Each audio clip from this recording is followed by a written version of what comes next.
Ma'asyiral muslimin, sidang Jumat yang dirahmati Allah. Selanjutnya di kesempatan khutbah Jumat yang singkat ini pula, Khatib ingin mengajak kita semua merenungkan pula firman Allah yang Khatib bacakan di awal khutbah tadi, yang merupakan salah satu firman Allah yang sangat populer, di mana Allah berfirman, "Ar-rijalu qawwamuna 'alan nisa", bahwa kaum laki-laki secara umum adalah qawwamun, adalah pemimpin atas kaum wanita. Jemaah yang dirahmati Allah, kita garis bawahi kata qawwamuna 'alan nisa. Qawwamun adalah subjeknya, orangnya, sifatnya adalah qawwamah, orangnya qawwamun, qawwam, sifatnya adalah qawwamah. Ini perlu untuk kita cermati bersama-sama, karena kita yang hadir di Jumat ini adalah kaum laki-laki. Terlebih-lebih lagi belakangan kita mendengar kabar yang tidak mengenakan, bagaimana naiknya lagi angka perceraian. Yang paling banyak itu adalah gugat cerai di kota ini, di kota Padang, kota tercinta ini. Apakah kaum wanita yang bermasalah, ataukah kita kaum laki-laki yang bermasalah? Lain urusan, nanti kita bahas. Tapi untuk kita yang hadir di Jumat ini, karena kita adalah kaum laki-laki, penting bagi kita untuk mengerti betul firman Allah tadi, terutama pada kata qawwamah tadi, soal kepemimpinan laki-laki atas wanita. Jemaah yang dirahmati Allah Subhanahu wa taala, maka kata qawwamah itu terhubung kepada beberapa akar kata. Di antaranya al-qiyam, di antaranya adalah al-qawam, dan di antaranya pula adalah al-qiwam. Jemaah yang dirahmati Allah, sementara kata-kata yang tiga ini memiliki beberapa makna pula.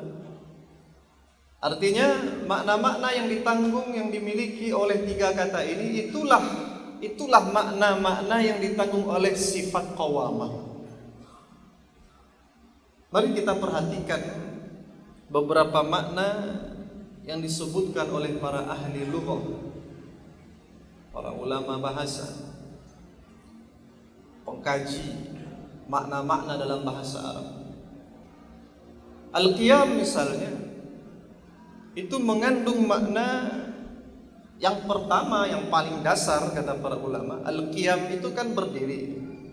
Maka dalam mu'jam bahasa Arab dikatakan al-qiyam naqidul julus, lawan dari duduk, lawan kata dari duduk.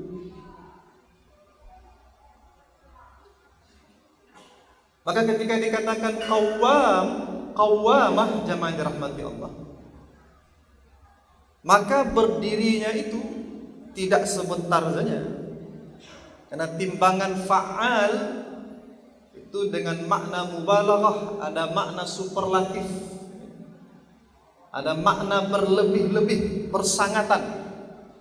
Maka jika qiyam itu berdiri, maka qawwamah itu yang berakar pula dari kata qiyam, maka berarti berdiri yang sangat lama sekali, berdiri yang terus menerus, tidak sempat duduk, tidak sempat berbaring. Jemaah yang dirahmati Allah Subhanahu wa taala, maka ini pula yang harusnya ada di dalam diri kaum laki-laki. ada sifat di dalam dirinya tidak mau bersantai-santai, berleha-leha, duduk-duduk, berbaring-baring. Apalagi kalau belakangan ini kan ada satu istilah di generasi muda kita, ya ini istilah kaum rebahan. Nah, itu sangat tidak sesuai sekali dengan makna qawamah. Sangat tidak sesuai sekali. Nah, qawamah itu berdiri siap untuk melakukan amanah, melaksanakan tugas dan amanah. Itu yang pertama, soal posisi fisik. Yang kedua adalah soal sikap mental. Maka di antara makna qiyam adalah as-sabat wal azm, kokoh. Mentalnya itu kokoh, punya keazaman, tekad yang kuat. Berarti makna ini juga ada di dalam kata qawamah. Maka hendaknya ar-rijalu qawwamuna 'alan nisa, itu laki-laki yang menjadi pemimpin atas kaum wanita itu adalah laki-laki yang punya kekokohan jiwa, kekuatan mental, kekuatan tekad di dalam hidupnya. Lawannya adalah ragu-ragu. Maka yang peragu, sedikit-sedikit ragu, sedikit-sedikit bimbang, tidak bisa mengambil keputusan, hilang satu sisi qawamah dalam dirinya. Dua, satu berdiri, yang kedua tekad yang kuat dan kekokohan mental. Yang ketiga, jemaah yang dirahmati Allah, hal ini yang tidak kalah penting, bahkan mungkin yang paling penting. Kata para ulama, al-qiyam itu juga datang dengan makna al-muhafazatu wal islah, menjaga dan memperbaiki. Menjaga dan memperbaiki. Ada kemampuan di dalam diri itu, ada sifat di dalam diri itu. Kalau bertemu sesuatu yang sudah baik, pandai dia menjaganya. Kalau bertemu sesuatu yang rusak, pandai dia memperbaikinya. Menjadi apa istilahnya? Problem solver. Memberikan solusi-solusi di dalam kehidupan. Ini makna yang sangat tinggi dari kata qawamah. Karena dia tidak saja tadi, dia bermakna superlatif qawamah itu. Berarti menjaganya itu bukan sesekali. Berarti menghadirkan solusi itu bukan hanya sesekali, tapi terus menerus hendaknya. Sebab apa? Sebab problem-problem hidup ini akan banyak disandarkan kepada kaum laki-laki. Lihatlah jamaah yang dirahmati Allah, ketika yang melakukan kesalahan itu di surga sana adalah Nabi Adam dan Siti Hawa. Yang menerima kalimat taubat itu siapa? Mula-mulanya. Bukankah Allah katakan fatalaqqa Adamu min rabbih? Adam yang pertama mendapatkan itu, lalu diajarkannya kepada istri Siti Hawa. Lalu datanglah mereka berdua-dua kepada Allah mengatakan Rabbana zalamna anfusana, dan seterusnya. Adam dulu, laki-laki dulu. Ketika Allah di surat Thaha memperingatkan Nabi Adam dan Siti Hawa agar jangan sampai tergelincir oleh iblis, di awalnya dua, jangan sampai dirimu dan istrimu dibuat tercampak keluar dari surga ini oleh iblis itu, sebab iblis itu adalah musuh kalian yang nyata. Lalu di ujung ayat Allah katakan apa? Kalau sampai kalian keluar fatashqa, maka engkau itu Adam satu, maka engkau Adam akan kesusahan. Artinya kesusahan hidup di dunia ini akan lebih banyak ditanggung oleh kaum laki-laki.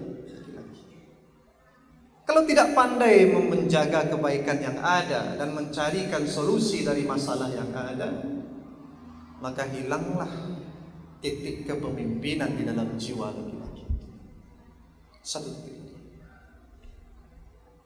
Tiga. Yang keempat, jemaah yang dirahmati Allah, dari kata qawam dan bermakna al-adlu. Al-adlu keadilan. Keadilan.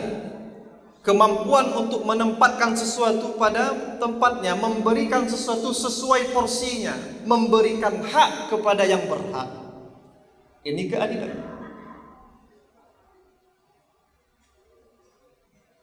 Dan itu tidak bisa muncul begitu saja di dalam jiwa kalau tidak dilatih. Mulai dari yang sederhana, yang zahir, keadilan yang zahir sampai keadilan yang batin. Makanya yang diizinkan untuk memiliki pasangan lebih itu laki-laki, bukan perempuan. Dan targetnya, sasarannya, sifat yang harus ada untuk bisa melakukan itu adalah keadilan.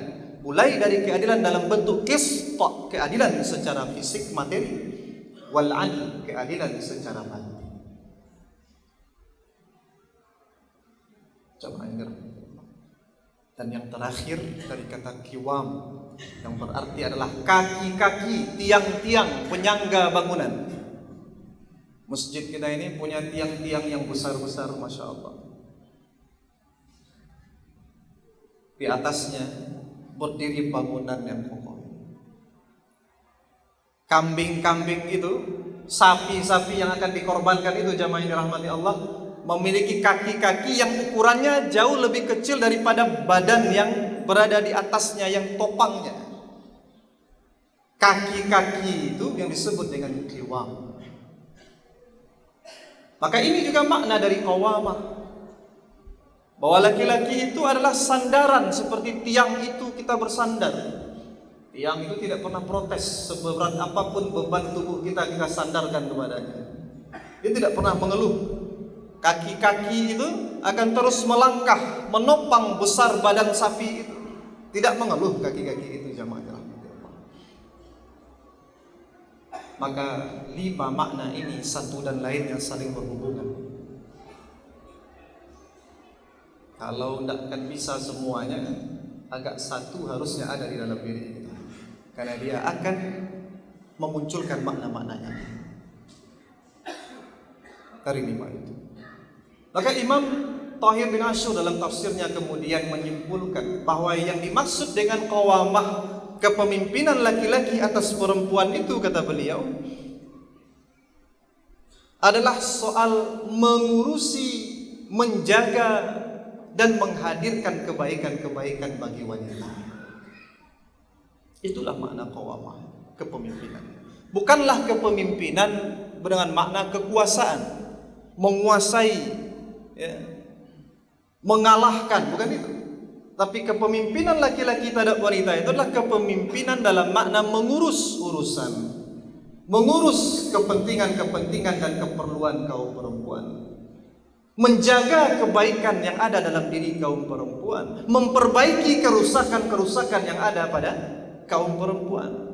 Bukan justru sebaliknya, bukan justru merusak kaum perempuan, bukan justru merendahkan harga diri kaum perempuan. Jamaah yang dirahmati Allah, ini sangat bertentangan dengan makna qawamah.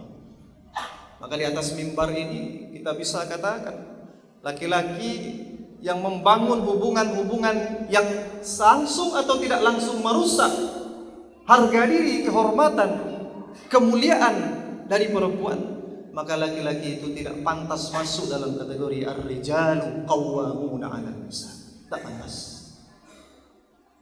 Dan untuk makna seperti inilah kita didik anak-anak laki-laki kita, kemenakan laki-laki kita, cucu laki-laki kita, agar memiliki tanggung jawab di depan kaum perempuan, ibunya, saudaranya, saudarinya, dunsananya, kawan-kawannya. Dia mampu menjaga kebaikan mereka, bukan justru merusak kehormatan mereka. Maka rusaknya perempuan sebenarnya, kata Imam Syarawi, bermula dari rusaknya kaum laki-laki. Baiknya kaum perempuan pun bisa bermula dari baiknya kaum laki-laki. InsyaAllah di kesempatan lain kita akan membahas kalimat terakhir ini, karena di tengah-tengah ayat 34 surah An-Nisa tadi ada sambungannya tentang perempuan. Fassalihatu qanitatun hafizat. Jemaah yang dirahmati Allah SWT, maka mari kita sama-sama renungkan. Mungkin karena makna-makna besar inilah kemudian Jumat ini diwajibkan untuk laki-laki, agar kokoh jiwa laki-laki. Lalu mungkin karena itu pula lah para nabi yang merupakan para pemimpin manusia adalah kaum laki-laki semuanya. Maka hari ini, di Jumat yang mulia ini, kita kembalikanlah ke diri kita. Tidak bisa ke semua maknanya itu, salah satunya hendaknya ada di dalam diri kita. Fa'tabiru ya ulil absar la'allakum turhamun. Alhamdulillahi rabbil alamin, wal 'aqibatu lil muttaqin, wala 'udwana illa 'alal zalimin. Asyhadu an la ilaha illallah wahdahu la syarika lah, wa asyhadu anna Muhammadan 'abduhu wa rasuluhu la nabiyya ba'dah. Allahumma salli wa sallim wa barik ala an-nabiyyil karim sayyidina Muhammadin wa ala alihi wa sahbihi ajma'in. Amma ba'du fa ya ibadallah, usikum wa nafsi bi taqwallah faqad faza al-muttaqun. Qala sallallahu alaihi wasallam, ittaqillaha haitsu ma kunta wa atbi'is sayyi'ata al-hasanata tamhuha wa khaliqin nas bi khuluqin hasan. Wa hadha misdaqu qawlihi ta'ala, فَإِذَا فَرَغْتَ فَانْصَبْ وَإِلَى رَبِّكَ فَارْغَب. Allah dan Rasul berpesan pada kita, selesai satu kebajikan, siapkan diri untuk kebajikan berikutnya. Jangan berleha-leha, tugas banyak, kewajiban lebih banyak daripada waktu yang tersedia. Maka hadirkan terus kebaikan di dalam diri kita. Terjadi satu kesalahan, kata Rasulullah, segera ganti dengan kebaikan-kebaikan, dan rasanya tidak ada kebaikan yang lebih utama yang harus dihadirkan oleh orang yang bersalah daripada kebaikan bertaubat dan beristighfar segera kepada Allah Subhanahu wa taala. Maka waktu-waktu kosong kita hendaknya adalah waktu-waktu untuk